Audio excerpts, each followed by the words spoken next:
Original GoldenEye and Perfect Dark composer would have loved to work on the reboot, but the studio chose someone else, and we are referring to the Kirk of Hope.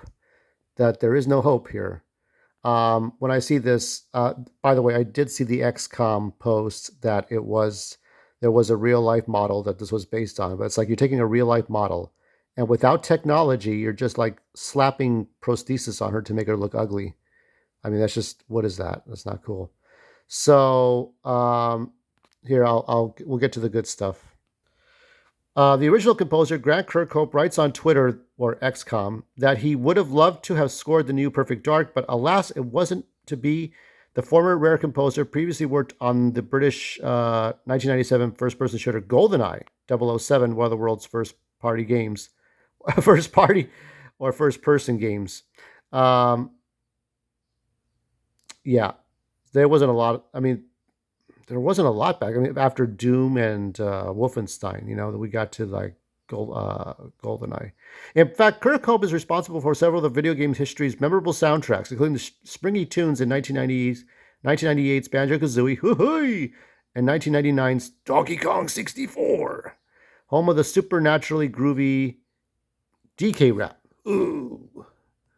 But the Perfect Dark reboot's developers, Initiative, and Tomb Raider's Crystal Dynamics decided to pick a different composer for what they call the novel blend of first-person shooters, immersive sims, and stealth action. Kirkhope adds, I doubt there'll be any references to my original soundtrack.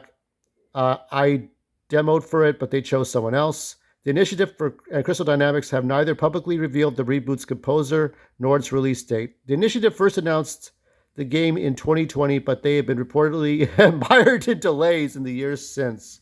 They ain't gonna get it done, are they? So, yeah, this sucks, and I don't know what to tell you. Everybody goes to Grant Kirkhope for everything. Now, the truth is that there are people that, I mean, I've seen people try to emulate Johnny Williams with the Star Wars.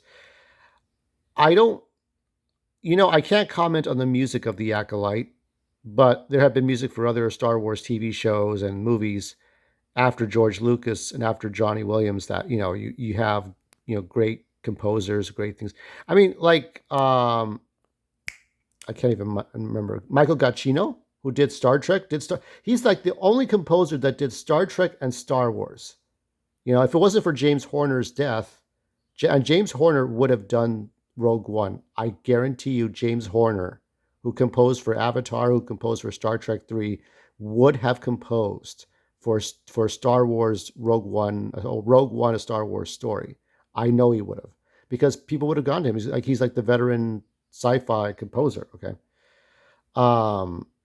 and I'm sure there are a lot of people who could follow Grant Kirkhope's music.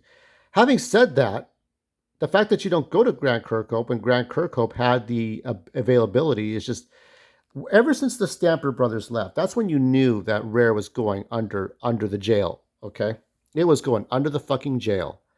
And it's not what it used to be. Now, by the way, Mr. Bayless is still locked off comments, but I said I would not mention that again. Here I am mentioning it again. But anyway, aside from that, the best art I know is from Kevin. I would take the original art that I showed from the last video, and I would add the blonde streak highlights, because a lot of girls are cosplaying with that, and just split the difference, and then there you go. There's a slightly tuned version of Joanna Dark, but it's cool. It really worked.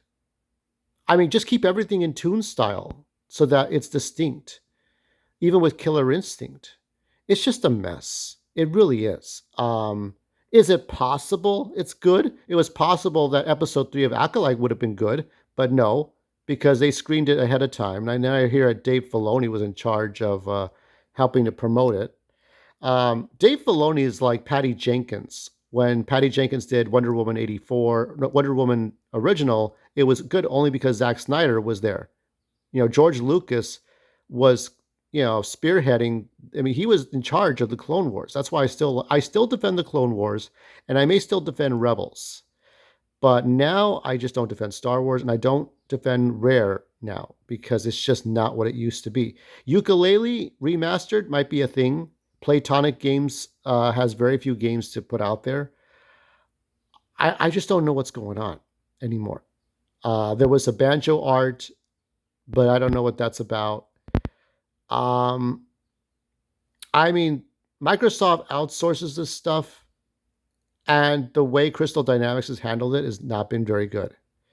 I think since they did do Lara Croft, that they can suddenly do this. I would rather go back and play Lara Croft. I mean, Lara Croft looked like a fucking woman, okay? Even if it wasn't Camilla Ludington, and I don't know why they didn't get Camilla Ludington for the Netflix animated series, but um, it's just you're going to have to convince us, and there wasn't enough to convince us. She's working for Datadyne against Carrington. That's bizarro news. There's just not enough. We're getting. It's like, okay, I think there was a movie that promoted itself to showing 1 second of footage, then 2 seconds of footage, then 4 seconds of footage, and 8 seconds, and 16 seconds, then a minute, then 2 minutes, and 5 minutes, and 10 minutes, as a preview of showing one part of a movie, right? And I feel like every time we see an update to Perfect Dark from Crystal, we're getting a little longer of something, but still have nothing to tell us at all. We're in an era of shit games and shit movies and shit TV shows. Um, it's just sad. It's really sad right now. Um, I was just reading just to wash the sin away. I was just reading Green Lantern Earth One Volume Two. I love these two books so much. Kudos to these two.